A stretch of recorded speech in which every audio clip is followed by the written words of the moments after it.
रिजवान साहब, एक जो नौजवान है अपनी माँ के साथ रहता है, बीवी के साथ रहता है, फिर कुछ अरसे बाद उसके कोई इख्तलाफात होते हैं और माँ से अलग होकर अपनी बीवी के साथ रहना शुरू कर देता है। अचानक उसकी मौत हो जाती है। FIR दर्ज होती है 302 की दफ़ात के तहत कि उसको जहर दे के मारा गया। नामजद मुलज़म है उसमें 3। क्या कहती है आपकी इन्वेस्टिगेशन? अस्सलाम वालेकुम मुमताज़ भाई, कैसे हैं आप? ठीक है जी। अच्छा मुमताज़ भाई, इस तरह है कि 21 सितंबर को ये वाक़या रिपोर्ट होता है कि रऊफ़ नाम का एक लड़का है, नौजवान लड़का है, वो मेवा हॉस्पिटल में जो है गंदम की गोलियां खा के एडमिट हुआ है।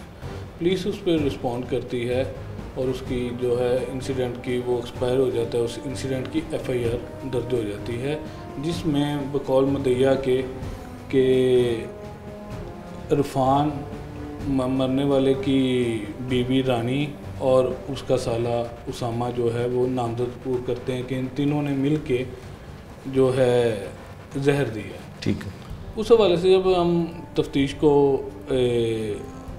आगे बढ़ाते हैं, तमाम जो मुलज़मों को भी शामिल तफ्तीश करते हैं, मुतलकीन जो इर्द गिर्द के लोग हैं उनको भी शामिल तफ्तीश करते हैं, तो ये बात सामने आती है कि जो है मरने वाला रऊफ़, उसका अपनी बीवी के साथ कोई घरेलू रंजिश सी तनाज़ा था, जिसकी बिना पर उसने उसको 2 दिन कबल यानी कि 19 तारीख को बरोज़ पीर को तलाक दी थी ज़ुबानी तौर पे।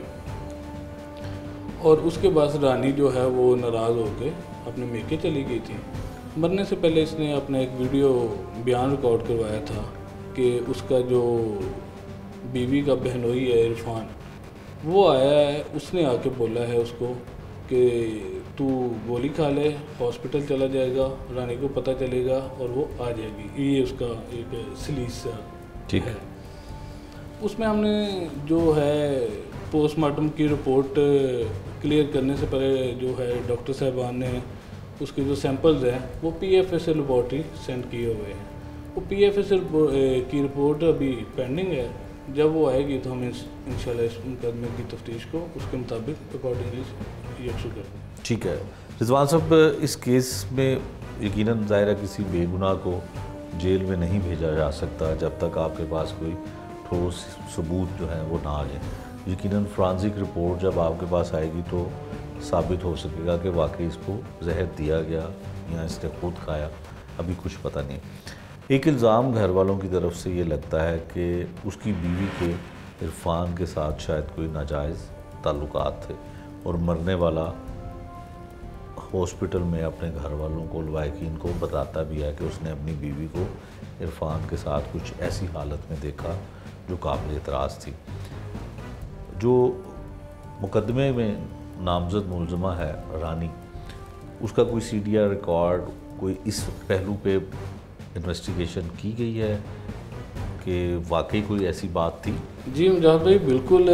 हमने तफ्तीश को हर एंगल से उसको टेक्निकली फॉरेंसिक के एजेंसी की मदद से हर एंगल से उसको हम कर रहे हैं सर्च आउट। उसके CDRs भी तमाम मुल्कों के हमने हासिल कर लिए। उनके आपस में जो कॉन्टैक्ट्स है उनको भी हम फाइंड आउट, कुछ चीज़ें हम कर चुके हैं, कुछ मज़ीद हम कर रहे हैं। उसमें जो आप बात कर रहे हैं रिलेशन के मतलब के, उसकी जो मरने वाले की वाइफ रानी का उसके बहनोई के साथ कोई तल्लक के मतलब, इसके मतलब आप बिजा फरमा रहे हैं। कंप्लेनेंट साइड यही कह रही है कि उनका आपस में तल्लक था, लेकिन उसको दौरान तफ्तीश जो है इरफान ने अभी तक और रानी ने उस चीज़ को डिनाई किया है और जो है उसके मतलब अभी हम मज़ीद जो है शहादती एविडेंस इकट्ठी कर रहे हैं।